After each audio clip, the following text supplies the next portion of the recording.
Аз че сме с черния кошмар. Ето го. Ей, там черния кошмар. Защото дай го точно. Не! Георги, стига! Георги има ли тук на едни смотани люлки на парка.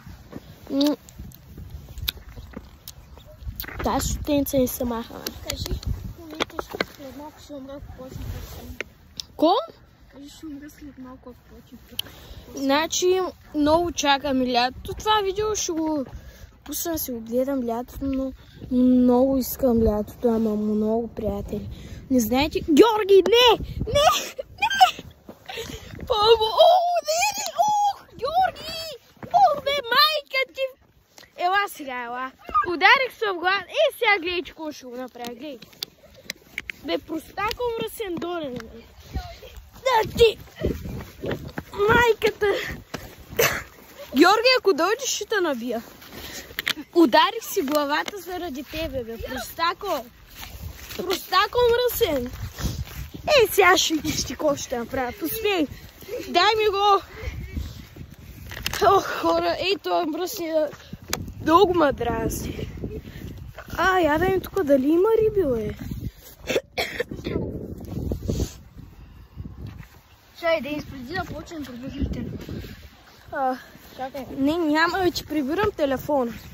Елате да видим сега, хора, тук дали има риби. Тъй като гледам, няма никакви. Стига, бе.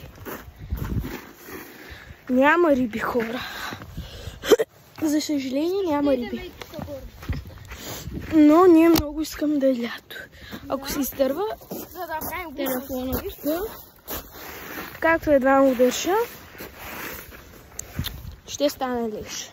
Май че телефона ми хубаво се мага. Ела, бе.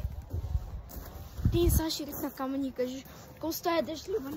Не, Георги, няма. Няма, хора. Георги, помниш, дед бяха изтървал тук едно сокче. Ела да им дали е тук, бе. Това много бистро, вижда се. Вижда се, ама... тук някъде беше паднало.